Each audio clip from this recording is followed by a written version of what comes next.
भारत के 6 सबसे अक्लमंद बच्चे जिनके आगे बड़े बड़ों के पसीने छूट जाते हैं। नंबर 6, कौटिल्य पंडित। भारत के इस होनहार बच्चे की उम्र सिर्फ 16 वर्ष है, जिसे गूगल बॉय के नाम से भी जाना जाता है। हरियाणा के करनाल में रहने वाला कौटिल्य का दिमाग विकिपीडिया से कम नहीं है। वह देश विदेश के भूगोल और जनरल नॉलेज के बारे में ऐसे बताता है कि बड़े बड़ों के छक्के छूट जाते हैं। पहली क्लास में ही इतना तेज था कि कौटिल्य किसी भी नदी, पहाड़, राज्य, नामचीन हस्तियों आदि के बारे में पूछने पर पलक झपकते ही उसका जवाब दे देता था। उसकी इस प्रतिभा से परिवार और आसपास के लोग हैरान थे। आज कौटिल्य का लोहा देश ही नहीं दुनिया भी मानती है। नंबर 5, तिलक मेहता। 13 साल की उम्र में बच्चे स्कूल जाते हैं, लेकिन तिलक मेहता इस उम्र में अपनी मेहनत से 100 करोड़ रुपए की पूरी कंपनी खड़ी कर दी। कई लोगों के लिए इस बात पर यकीन करना मुश्किल होगा, पर यह सच है। गुजरात में जन्मे और मुंबई में अपनी कंपनी चला रहे तिलक मेहता ने छोटी सी उम्र में इतनी बड़ी मिसाल पेश की है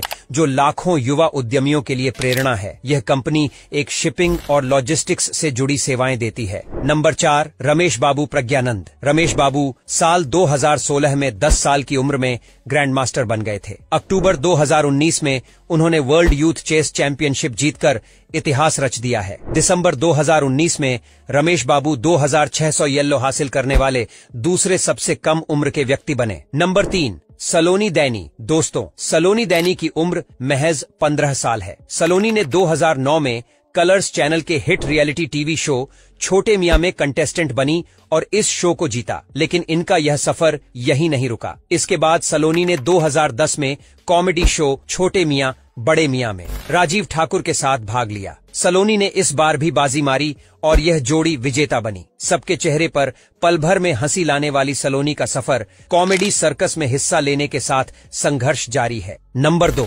आकृत जसवाल। दोस्तों, आकृत जसवाल को दुनिया का सबसे स्मार्ट लड़का कहा जा सकता है। आकृत का नाम साल 2000 में तब सुर्खियों में आया जब उन्होंने अपने घर में ऑपरेशन किया। आकृत की पेशेंट एक लड़की थी जिसका हाथ एक हादसे के दौरान आग लगने से हाथ जल गया था। उसकी उंगलियां खराब थीं और वह सामान्य तरीके से काम नहीं कर सकती थी। उस दौरान आकृत के पास मेडिकल का कोई अनुभव नहीं था और न ही उसने इसकी कोई ट्रेनिंग ली थी। लेकिन आकृत ने अपने हुनर का इस्तेमाल किया और उस लड़की का ऑपरेशन किया, जिसके बाद वह लड़की अपने हाथ को पूरी तरह से इस्तेमाल कर सकती थी। नंबर 1, लिडियन नादस्वरम। ये चेन्नई के यंग पियानिस्ट हैं। उन्होंने 2019 में अमेरिका के CBS टैलेंट शो में $1 मिलियन की रकम भी जीती थी। लिडियन नादस्वरम AR रहमान के शिष्य हैं। वह 1 मिनट के भीतर पियानो की 325 बीट्स को प्ले कर सकते हैं।